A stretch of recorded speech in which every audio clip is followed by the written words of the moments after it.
নমস্কার বন্ধুরা, প্রিয় দর্শকরা, সকলকে নমস্কার। জয় যিশু।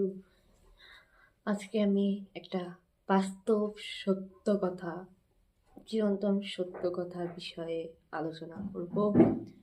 আর কিছু সাধারণ জ্ঞান, আবার কিছু একটা মোরালিটি, নৈতিকতা নিয়ে আলোচনা করব। এবং আলোচনা করব যে কোথাও যেতে গেলে, কোথাও বলতে কোনো হয়তো আপনি কারোর বাড়িতে গেলেন, আপনি একটা আত্মীয় স্বজনের বাড়িতে গেলেন, অথবা আপনি কোনো অকেশনে বা আপনি কোথাও ইনভাইটেড, আপনি কোথাও গেলেন, সেখানে আপনি কি করবেন কি করবেন না, সেই বিষয়ে আমি আপনাদেরকে বলবো। তো প্রথমে আমি বলি একটা, যেটা একেবারে সাধারণ জ্ঞান। সেই জ্ঞান থেকে আমি বলছি যে দেখবেন মানুষ নিজের পুণ্য লাভ করতে চায়, মানুষ নিজের পুণ্য লাভ করতে চায়, এবং তার জন্য দেখবেন বেশিরভাগ মানুষ দেখবেন গঙ্গা ঘাটে গিয়ে স্নান করে। কিসের জন্য? যাতে সে পাপ থেকে মুক্তি পায়, যাতে সে পরমাত্মা জীবন লাভ করে। কিন্তু আপনাকে খাঁটি সত্য কথা বলি যে আজকাল গঙ্গা দূষিত। এটা বিজ্ঞান মতে বলছি, পরিবেশ শিক্ষা মতে বলছি, গঙ্গা দূষিত।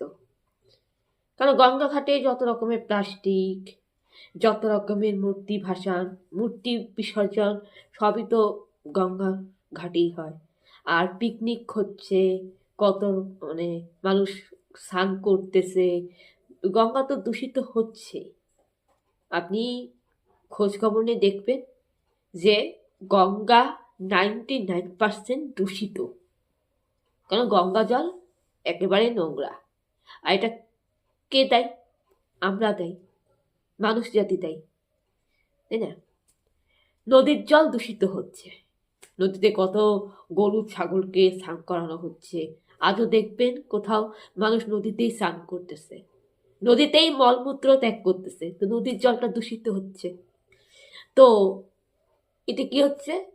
এতে পরিবেশ দূষণ হচ্ছে, যার ভাগ হচ্ছে জলদূষণ। জলদূষণ হচ্ছে, গঙ্গাও কিন্তু দূষিত হচ্ছে। গঙ্গার মধ্যে দেখবেন প্লাস্টিক আবর্জনা, গঙ্গার মধ্যে দেখবেন প্রতিমা বিসর্জন। তো গঙ্গা তো দূষিত হচ্ছে, গঙ্গা তো নোংরা হচ্ছে। এইবারে স্নান করলে দেখবেন শরীর দেহটা সুস্থ থাকে, কিন্তু নোংরা জলে স্নান করলে শরীর দেহ তো সুস্থ হবেই না, উল্টা আপনার আর্সেনিক রোগ হবে, আপনার অ্যালার্জির সমস্যা হবে, আপনার চর্মরোগ হবে। কারণ আমরা পরিবেশ শিক্ষা বই পড়েছি যে দূষিত জল ব্যবহারে কি হয়? দূষিত জল ব্যবহারে তো ডায়রিয়া হয়, কলেরা রোগ হয়, আর্সেনিক রোগ হয়। তাহলে ওই জলে স্নান করলে আপনার দেহটা তো বিশুদ্ধ হবে না, উল্টো আপনার দেহে গোটা উঠবে, চর্মরোগ হবে। এটাই স্বাভাবিক, এটা বিজ্ঞান মতে। তাহলে যেখানে দূষিত জলে আপনার অসুখ বিসুখ হবে, এটা তো স্বাভাবিক, দূষিত জলে তো আপনি অসুস্থ হবেন। তাহলে গঙ্গাটাও কিন্তু দূষিত হচ্ছে, গঙ্গাতে মানুষ নোংরা ফেলাচ্ছে, মানুষই গঙ্গা সাগর, গঙ্গা নদীকে অপবিত্র করছে, নোংরা করছে। এবার আপনি যদি ওখানে যদি স্নান করতে নামেন, আপনার দেহে চর্মরোগ হবে। এইবারে আপনার মনটা হচ্ছে, মনে করুন যে আপনার মনটা নোংরা, আপনি মনের মধ্যে নানা রকম শয়তানি বুদ্ধি রেখেছেন, আপনি মনের মধ্যে কুচিন্তা রেখেছেন, আপনি লোকের পরচর্চা করছেন, আপনি মিথ্যা কথা বলছেন, আপনি অন্যের সাফল্য দেখে, অন্যের ভালো থাকা দেখে আপনি হিংসা করছেন। আপনি দেখছেন যে সেই মেয়েটা, সেই ছেলেটি, সেই মেয়েটি, সেই ছেলেটি নিজের যোগ্যতায় জীবনের লক্ষ্যে পৌঁছেছে, নিজের যোগ্যতায় সাফল্য অর্জন করেছে এবং সে ভালো চাকরি করছে, নিজে পায়ে দাঁড়াচ্ছে, তাকে দেখে আপনি হিংসা করছেন, তার কারণ আপনার যোগ্যতা ছিল না। এইবারে আপনি যখন তাকে দেখে হিংসা করছেন, আপনি লোকের নামে মিথ্যা বদনাম করে বেড়াচ্ছেন, আপনি মিথ্যা সাক্ষী দিচ্ছেন, আপনি পরচর্চা করছেন, মনের মধ্যে আপনি হয়তো কারো ক্ষতি করার চেষ্টা করছেন, সেটা আগের থেকে পরিকল্পনাভাবে। তো আপনার মনের মধ্যে অনেক রকম শয়তানি বুদ্ধি চলছে। তার মানে কি? আপনার মনটা নোংরা, আপনার মনটা অপবিত্র।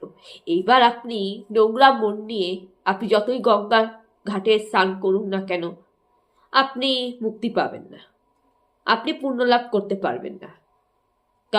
তার কারণ আপনার মনটা তো নোংরা।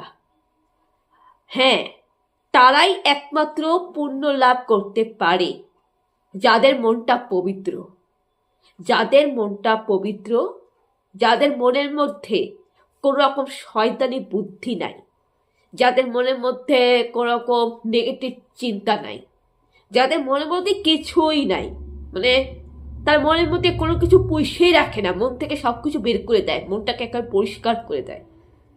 এবং যাদের মনের মধ্যে প্রেম, ভালোবাসা, দয়া, শান্তি, ক্ষমা এইগুলি আছে, যাদের মনের মধ্যে পবিত্র আত্মা আছে, যারা কোনোদিন লোকের পরচর্চা করে না, হিংসা করে না, লোভ করে না, মিথ্যা কথা বলে না, এবং যারা কোনোদিনও অন্যের ভালো থাকা দেখে হিংসা করে না, অন্যকে দেখে পরচর্চা সমালোচনা করে না, যাদের মনটা একদম পবিত্র, যাদের মনটার মধ্যে কোনো রকম নোংরা দূষিত পদার্থ নেই, যারা একেবারে সৎ, যাদের মনের মধ্যে ভক্তি আছে ঈশ্বরের প্রতি, যাদের মনের মধ্যে ঈশ্বর বাস করে, সেই মানুষগুলা যদি গঙ্গা সাগরে স্নান করে, তারা হয়তো পবিত্র হতে পারে।